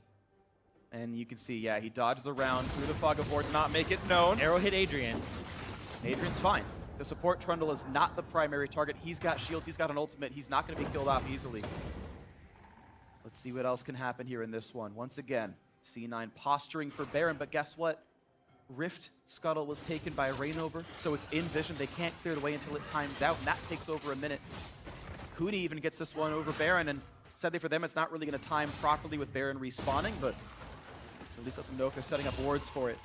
Jensen gets a scarce few seconds to wave through in the bot lane, but he can't stay for long. There's so much threat with Weaver's Wall available with Curtain Call up. Both these teams can engage from across the map. They're pinging on to Huni. They want to go with the Tom Kench ulti. They do have that available. Impact's going to chase after him. They decide not to. Oh, he calls him on it. Slow, looking for a little bit more, but the reinforcements have arrived, and Huni will get to walk back toward his team. This Lysandra 1-4-3, not the best scoreline, but his team is losing in general, so can't be too mad about that. Big part of C9 right now is Smoothie and Sneaky. Meteos is coming from behind. Full Belters are up. And Impact found Huni again. Adrian here to help. They're jumping over the wall, trying to stop Impact. Meteos shoved back. And Immortals are able to run away, licking their wounds. 30 seconds on Baron. They ping onto the Elder Dragon, though. They want to try to move over to that side. Will they be able to actually have enough time to do so? I'm not sure. Impact almost has his TP back, though. Still a very tight game. 6,000 and change. The lead still Curtain Call on a sneak. Sneaky. And teleport from Gets Huni. hit once, dodges the third shot, and the final one tanked up. Huni's There's by the himself, teleport flank. Stuns They got a Pole Belter, but he gets stopped up by the wall. The assassination still going to come through. 5 versus 4 in favor of Cloud9. Huni's trying to cut the wave, and C9 is just going to move towards Baron. It means Baron, but not the game. 50 seconds on Pole Belter. I don't think Immortals get to fight for this at all. It's too risky. I think you lose the game in a team fight here, but they're gonna try. A lot of AoE with this Lysandra. Can Huni come up big? They need him to now. 1,000 health on Baron Nashor. C9's going to peel. And they will not take the smite fight. They respect Rainover too much. Baron's still dealing damage to Meteos and Smoothie. Yeah, there's not enough damage here to actually Impact get looking through for the Huni. Now they're going for the kills instead. They know you can't fight this 5v5. There's only 4 alive. And Huni self-ults to buy some time. But guess what? There's Guardian Angels. He flashes over the wall. Can't get the kills. Shoots back over. But here comes Jensen, and Huni will die for this. There's no chance to get away. That's 2 consecutive kills now picked up. And Smoothie looks for Rainover, who flashes away and stays alive. Meteos still not losing his Guardian Angel. Even the low health tanks aren't actually dying for Cloud9. And Meteos, after giving up first blood, has 7 straight kills on a godlike streak in this critical game number 5. Did not let the pressure get to him. The guy came out of retirement, was streaming, and look at this. The arrow onto Pole Belter, arrow from Sneaky into the Achilles heel of Immortals. The one place, and he misses at that time. This time, Sneaky's able to flash. Seismic Shove does not set up the target, and he's just out of range. Oh, look, knocked in. Nearly kills him off. Sneaky. What it'll do him? He might still burn down. It's TP close. from behind. Sneaky's very, very low. Here's the teleport. Impact onto Wild Turtle, and it's going to be close. Meteos loses Guardian Angel. Impact able to be focused on. Does not yet get the shield. Finally jumps in, looks for Turtle. Oath back for some health, but he's still a little bit isolated. Bit more damage. Now in a Pole Belter, and Jensen gets the damage. The Seismic Shove does not pick up any kills, and Smoothie takes his teammate back out of the jungle. Once again, 5v4. Sneaky is healing, and he will run back across the map. A full minute death timer for Pole Belter, so they have time to heal, regroup, and push towards the Baron or the Elder, wherever they want to go. Massive wave building in the bot lane that Immortals will have to answer, and they have no TP. And they just used the Rek'Sai ultimate as well. That would have been how they cleared out. He's so concerned with the Scuttle Crab, but Jensen is there. Yoink! That's going to be more. You have to be careful. Arrow is available. They're going straight for the Baron, and the bot lane will not be answered. Don't have the time to get it there, and C9 are looking for the jugular right now. No mid laner. Immortals Uni on the 4v5. side. Uni looking once again. No flash up, no chance. Rainover's no spot. That's picked up. Rainover now isolated. Curtain call comes across. Just gets stunned up. They don't find a whole lot to do, and that is Rainover going down. 5v3. Powelter respawning. Cloud9 with a lot of control. Are you kidding me? Immortals are right on the brink of history repeating itself, and the Elder Dragon is up. Huni is trying to go for that top inhibitor. Yeah, Huni's trying to go for the trade, but this is a massive wave here. Pobelt are doing a good job to clear it out. As C9 is pressing. They want blood. Couple hits will do it. That's going to be an inhibitor turret going down. Huni can do what he can to trade the objective, but he's still going to have to defend soon because Cloud9 are 5v3 pushing the base, and that's going to be middle inhibitor opened and shut. It's gone. 25 seconds on Rainover. C9 walks down to the bottom lane. It's going to be 2 inhibitors for 1 here, and they are staying. Look for the game. 20 seconds on Rainover. 5v4. Snipe on a sneaky. Meteos shoved in, but he's tanky enough to be fine. That's another turret down. Onto the final Nexus turret itself. Here comes the engage. They're trying to make it happen. A shotgun and a Huni. Impact staying alive. The Nexus now opened up as Cloud9 look for their 5th final, and they're going as a wonderful team to Canada. Cloud9's 5th appearance in the finals, but the first for Jensen and the first for Smoothie, who did mad work this game. Smoothie gets to return home. The Canadian going back to Toronto for the NA LCS Summer Finals. Beautiful series. Cloud9 defying expectations. People were saying they're getting better. Together. They are certainly getting better. Impact, phenomenal. 5-1 and 10 on the Echo. Pulled a ban, played it a couple of times. The composure held by these players. And Immortals played them close, to be fair. But C9 was absolutely the better team today. This game was right down to the wire, but has to feel so bad for the Immortals players. 2 of the most dominant regular season splits in NALCS history, back to back, and eliminated once again, pulling up short and knocked out of the semifinals here, and just devastating for these 5 guys who worked so hard for it. And it becomes even harder for them to qualify for Worlds off of points. Yeah, difficult road ahead, absolutely. Of course, Cloud9 looking to make it to their 3rd. And actually, at this point, we will for sure have our first 3-time North American LCS. Actually, TSM has 3, I'm silly. But we will have maybe a 3 or 4-time winner here in North America. Cloud9 or CLG could get their 3rd TSM.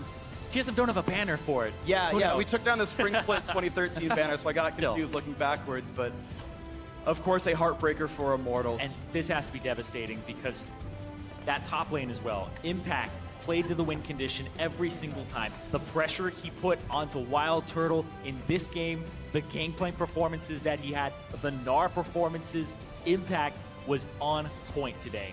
I mean, #1 damage on his team as a tank Echo. I would hate to be against him. Is very impressive. This guy did it all for Cloud9. He gets banned. They blind pick his champions a lot of the games. They're putting him in whatever matchup. It doesn't seem to matter. He just seems to deliver. And it's incredible how much Impact has done, because for a while it looked like he was the weak link. He had blamed himself earlier on in the split, saying, I am the reason that we are losing. I am the reason that we're not the best team right now. And he went amazingly well in the quarterfinals against Team Envy, in this semifinal, especially against Immortals, put on an absolutely monster performance. And now Cloud9 in their 5th final, looking for title #3. And it's kind of funny when you go back and think about it, because Impact, sometimes he would die in lane swaps. He'd be left out to dry and then dove. People were saying that this patch wasn't really going to favor Cloud9 because Impact seemed like a weak link. But he seems to be showing up. He seems to play the one-on-ones, get solo kills, outplayed ganks in 2-on-1. He is buying his team so much. And honestly, it looks like, I said Season 3 Impact is back. He looks better than that in this series. The fact that he can take this much pressure, still perform, unlocks Meteos to really do so much work on other sides of the map, to get deep vision, to be counter-jungly. He always has pressure. He's just this rock from the top lane, and you don't even need to help him. Feels pretty good as a jungler. And they brought him onto the squad to do exactly that, and he wasn't meeting expectations at first, but if he continues to perform like this, then, you know, we might be looking at another best top laner. I mean, we're looking at what teams are even going to Worlds, and the thought initially was like, yeah, TSM Immortals look great, and CLG may be on the road up here, but Cloud9 now in that final, looking to be one of those 3 teams after all. What a great showing by them, a beautiful best of 5. Absolutely love that I got to be a part of it, but now we're going to go stage side where Kobe has Cloud9's winning jungler standing by for post-game conversation. That's right, Medios. I have you here going to the finals now. How does it feel to be headed to Toronto after that intense 5-game series? Well, I think we were going to Toronto either way. Yeah. But it feels a lot better to be in the finals. Yeah, it feels great. I have to say, the whole team, but specifically you as well, have had a lot of improvement over this split. What has been like the biggest factor for you personally, coming back and now seeing this success that you're having again? Well, I think that before this split, I had trouble recognizing things that I was doing wrong. I would make mistakes, not necessarily realize I was making them, but this split, I was able to take a step back, come in with sort of a fresh look at the game, and really try to work on the areas that I need to work on. It looked like you put that into practice that last game as well after your first invade failed on Reignover. What was the communication like right after that? Because you immediately went back to the Wraith camp and stole them right the second time. Yeah, I would say the whole series, I wasn't really playing well. I think my team carried me pretty hard. Reignover outperformed me, but in the last game, I was like, okay, this is the one that counts. There's the long pause. It was super hard, but I was like, nah, I don't want to lose. I'm going to win. So then when that invade failed, I was pretty sad. I sort of face bombed, but then I was like, I really don't want to lose, so just kept trying to stay focused and do my best, and it worked out. Let's try again. One guy, though, that did carry you, as you're talking about your team doing really well, was Impact. He had an amazing game. And there's been about a lot of talk, at the beginning of the split, what was communication like with Impact, and then what is it like now? Because it looks like there's a lot more coordination with him and just a lot of improvement all around. I think Impact's just a beast. I don't really see him lose lane ever. And he's put in bad situations a lot, and he always comes out ahead. So Impact's extremely good. As far as his communication, obviously English isn't his first language, but we can understand each other fairly well. We never really have issues. There's been some stuff here and there, but overall I think it's pretty good. All right, well, good luck heading to Toronto as one of the final teams. We are going to send it over to the analyst desk now for a little bit of analysis. A little bit of analysis is just coming your way, bit. Kobe. Yeah, Yes. exactly that. But congratulations to Cloud9, who pull out the 5-game series, 3-2 victory over Immortals. That's a crushing defeat for them to have that repeat semifinals loss. But ultimately, Mark, you also reign supreme here on the desk, having the correct prediction for Cloud9 to win this series. Yeah, I had it right. Crumbs, who did you have again? I forget. Yeah, I was kind of thinking about who was going to vote the entire time. I was like, No, you were wrong. You were wrong. You said Simple. Immortals. I got it. There it is. All right, well then let's break this series down, because ultimately a fantastic victory for Cloud9 in what was a very exciting 5th game too, right? It wasn't one of those series where it comes down to the wire and then someone smashes somebody in that 5th game. It was very back and forth. Both teams had opportunities to get leads and come out on top. But at the end of the day, Cloud9 does it. And very much what you were talking about, the Syndra is like the one thing you were scared of for Jensen. He does lock it in this time around. The one thing I want to commend for Cloud9 is the intentional delaying of the Dragon. Like, okay, Dragon's going to take forever. We don't want to deal with Immortals getting an early Dragon. First one's Ocean. Let's take it at 20 minutes. Let's make sure that all the Dragons are delayed. And surely enough, next Dragon is an Infernal. So I like the adaptation, if you will. We talked about the scariness of the RNG of the Dragons for Cloud9 in this game specifically. They were aided in that, being able to kind of stave off the aggression around the Dragon for quite some time, and ultimately then get to the point where they could have the proactive moves around that global objective. I think the big thing is that one dive that Immortals sent bot lane, that really big play, the biggest probably play of the game, because it just went so wrong. They got picked off all over the place, and that is really, to me, an issue when you pick this like global dive bot lane comp and then like you try it and someone's going on Smoothie, someone's going on Impact, and it was basically a mess. And the thing is, that's kind of the play that we addressed to be the focal point for Immortals during this game, and they just executed on it so late. That play should not have come at that time. It should have been way ahead of time. As soon as you hit level 6, everybody to the bot lane, make it happen. But unfortunately, they pull the trigger when Cloud9 has a lot of time to respond to it. They're already aware of the situation. They have TPs ready.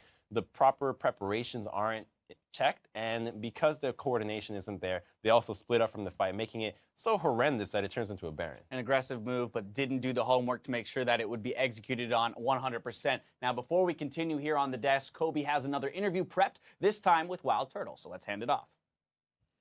That's right. I am here with Wild Turtle. Now, you guys can still qualify for Worlds through either second place points or by working through the gauntlet, and you're still going to play in Toronto.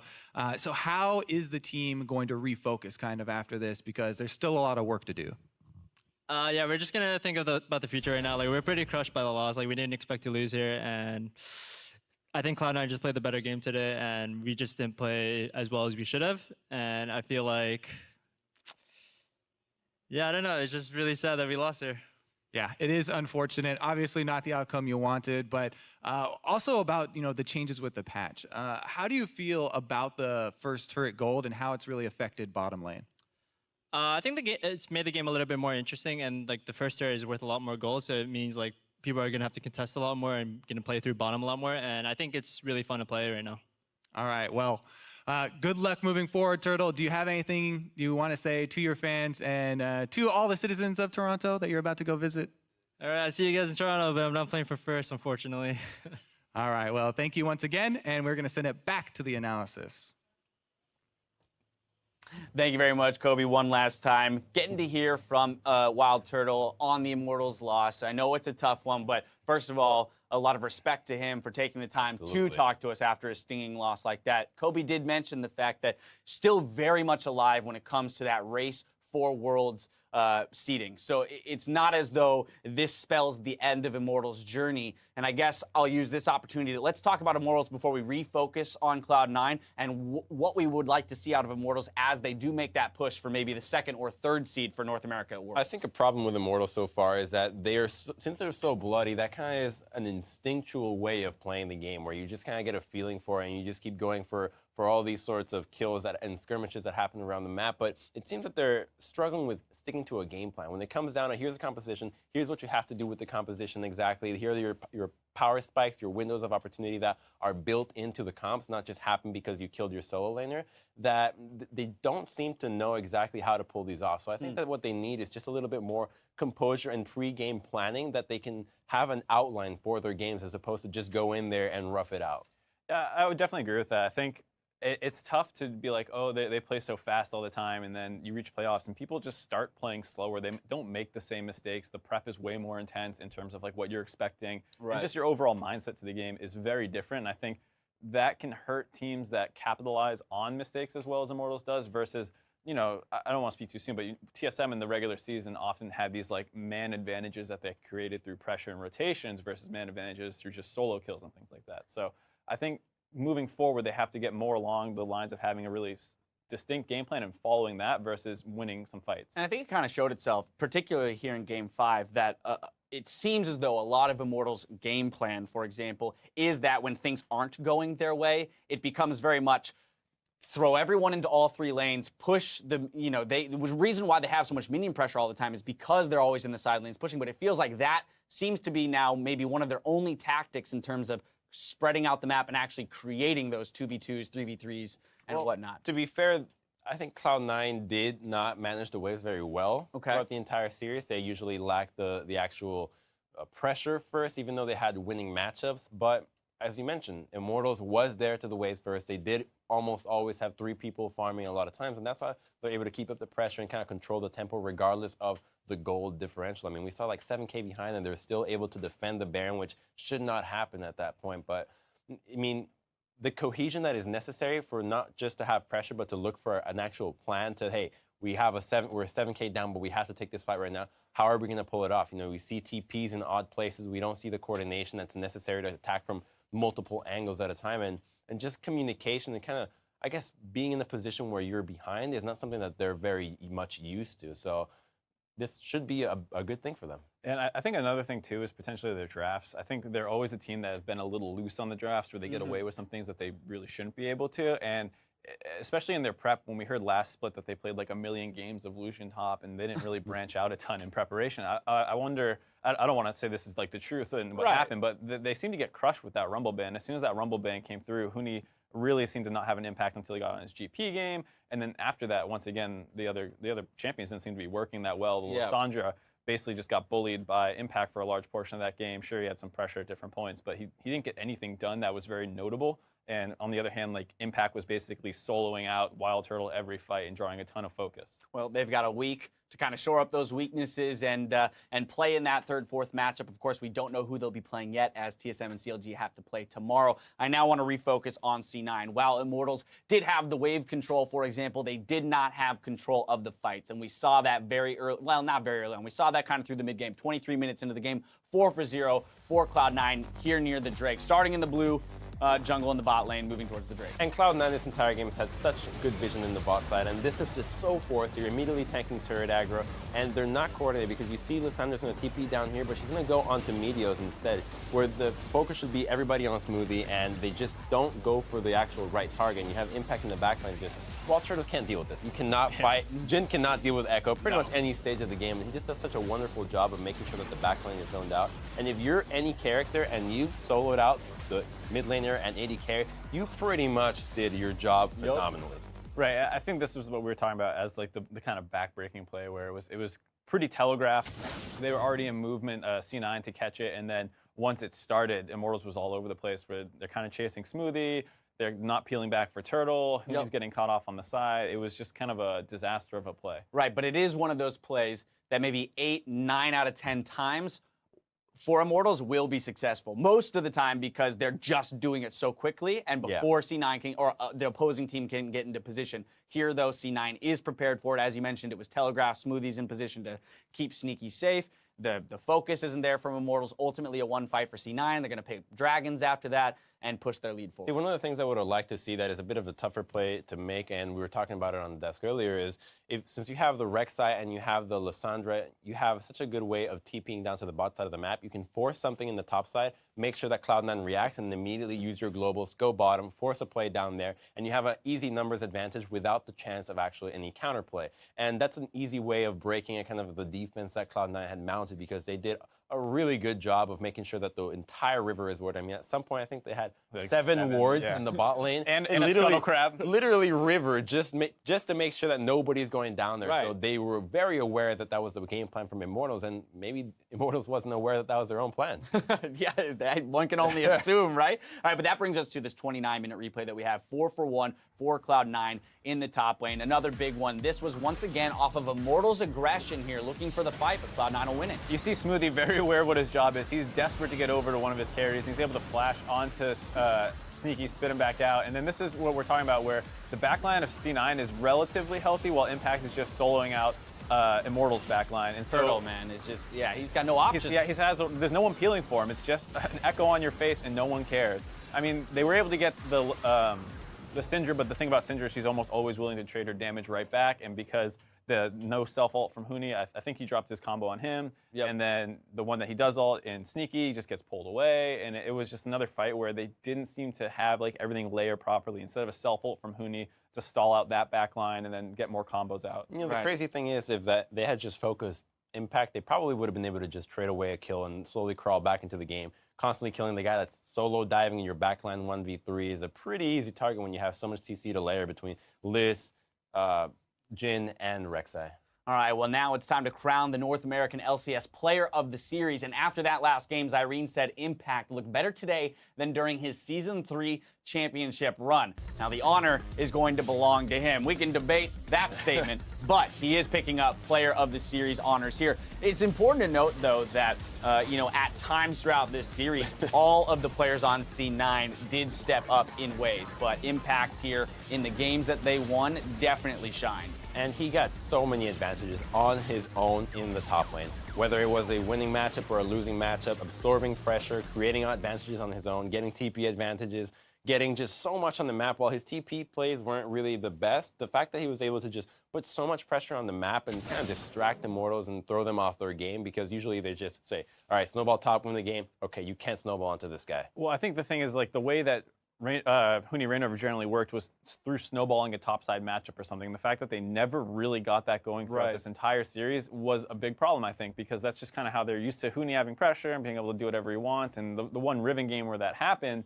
it's just not a great pick for the comp overall. So he wasn't able to translate the Riven solo lead into a team setting. So I think the fact that Impact could deal with that much focus and pressure for the entire series was kind of what set his whole team up to win. Right. The other things that I love about his play in this series specifically is the fact that he's won across 3 champions, right? So he won with 3 unique champions, which bodes well moving forward, as well as the fact that 2 of those champions he sustained losses on before winning, which means that as a player, he is very comfortable having a bad game and saying just as quickly, I'm okay with playing. We had questions around the Echo performance and picking it again when Shen, for example, was on the table. But he says, nope, it was a bad game. I have a mastery of this champion. I'm willing to play it, pulls it out, and has his best KDA in that 5th game. So I think that that is definitely a big thing for Cloud9 looking ahead, to know that he can play across multiple styles of champions and play them well. Right, and I think it's important to point out this really was kind of a team victory. Multiple different players had their kind of bright moments. Smoothie was someone I think I didn't see like a major mistake from almost the whole series, so he was consistently doing exactly what his team needed him to do. Jensen had some big games. Meteos. Miki's arrows that final game were really setting up a lot of plays, particularly picking around the map that just create those small advantages that, you know, snowball the lead maybe a little bit extra of a 800 gold every arrow, and that adds up. And Meteos, he dealt with pressure very well. We talked about in game 1, 7 visits into his jungle by Immortals in the first few minutes, and yet he's the one who gets first blood. So fantastic play out of him. You mentioned Smoothie just being ultra consistent. It's hard to shine as a support, particularly right now in this meta, and there he was time and time again, keeping his carry safe. Jensen, I'd say of all the players, was the one that most obviously had good and bad games, right? We saw, of course, good play on the Syndra, but some struggling on the LeBlanc, for example. But all in all, I think a huge team victory for Cloud9 here. And with that, let's go ahead and take a look at the updated playoff bracket. Now, 6 teams entered the playoffs. Now, only 3 remain. Cloud9 defeated Team Envy to move on to the semis and is now headed to the finals after besting our 2nd seed in Immortals. Of course, alive on the other side of the bracket is TSM and Counterlogic Gaming, who face off tomorrow in our 2nd semifinal series. The next saga in the TSM and CLG rivalry continues with Doublelift and Aphromoo going head-to-head in order to lead their respective squads to another finals appearance. Let's talk about this matchup, gentlemen. It's always exciting to see these 2 teams go up against each other, but it's a rematch of our spring finals as well as our summer finals. And here we have CLG, you know, making a run, trying to three-peat here against our #1 seeded TSM. I am always excited for El Clásico. That is such a great game to see because you know that these teams take each other very seriously. There's legacies behind each other. There's so much on the line for each of these teams to actually prove whatever they're doing in this split, where the TSM is just saying, we are the best team in that North America has ever had. A CLG just saying, we actually know how to bounce back. I think it's very interesting because it does seem to be such like a David versus Goliath kind of thing where you look at TSM and you're like, all their players are so good in lane. It's like only standard lanes for the first 5 minutes, basically. They obviously have great team movement, and then you're looking and saying, like, where exactly does CLG have? Where do they win this? Yeah, where's their advantage? And you would say, like, oh, it's in teamwork. And CLG has ingredient X. Yeah. You're like maybe coaching, like Tony Zixel is generally considered really good, and it's such a tough match to look at. But that's why I think it's interesting because CLG kind of had this history of winning through teamwork. Yeah, and maybe there is a bit of an unknown factor, but for some reason or another, CLG has gotten the better of TSM in the last 2 LCS finals. So when you arrive at a best-of-5 series here in the playoffs, especially given the kind of that upswing of CLG, although it might be positioned as a David and Goliath story, there's a piece of me that wants to say this might be one of the closest series we've ever seen still. Well, one of the other things that I think is important to look at for maybe TSM's dominance is the fact that towards the end of the regular split, they did struggle with the meta changing a bit. And they had a lot of games that there were kind of a lot of oopsies. They were lost to P1, none sure what the meta stood at. And once again, even right now, we're seeing teams all across the globe trying to figure out the meta, and nobody has really found the exact way. There's so many picks all over the world that are valued here but not valued over there, that I think that once again, we're going to see a matchup where 2 teams just say, okay, maybe our style is better than yours, and that amount of research is going to be enough to catapult somebody to victory. Very much so. CLG, TSM, always a hype match. We don't have to do too much talking about it. That's going to do it for us, but stick around because in just 5 minutes, Facebook Live returns featuring a Q&A with Pastry Time, Golden Glue, and Alex each. So head over to facebook.com/LulEsports with your questions about life, league, and the mid lane. Now for myself, Mark, Crumbs, the casters, and the entire live broadcast crew, thank you for watching, and we'll see you tomorrow.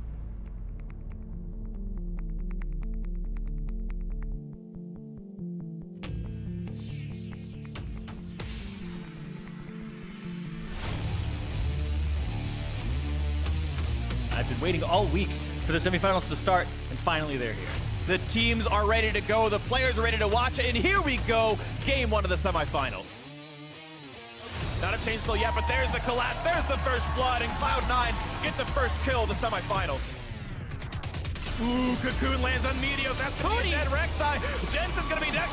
Good job, guys. Good job. Can you go Nash? Can you go Nash? Let's go Nash, guys. Let's go Nash, no? 3-for-0. What a team play for Immortals. Chill. Fight slowly. We're gonna fight, okay? There, the dive back in. Smoothie going to run down. Meteos going to be next up. It's a 5v2. Jensen going to be attacked. Nice, guys. Good job. Let's do it. Let's go. Soon I'll be beating C9 on the Summoner's Rift. Oh, you're actually hella good at... Oh, kill that side. Go. Get it. Oh my god. I'm here. No, it's fine. Go mid. The problem is their health bars are low.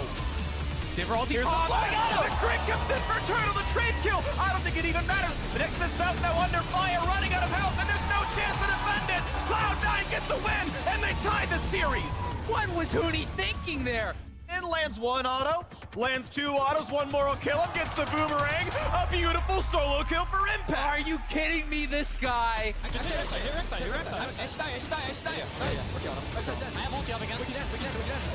What an incredible performance from C9. I'm hitting Elise. Talia's low. You guys win that. Kill Elise. Listen, jump in. We got him. Nice. Good counterplay comes out from Immortals, and this is not going to be a good fight for Cloud9. And Immortals just might get vindication for last split as they look to make their first finals. Talia flashed in. Jillo. Nice. Yo, look Liz. I'm getting. Lasagna. I'm ulting behind. Trundle. Yeah, nice. Impact can't quite kill him. Heals a little bit up. C9 low on health. He's stunned. Nice. Exhausted. Talia. Lex. Even kill Lex. Nice. I got it. Cloud9 look for their fifth final, and they're going as a wonderful team.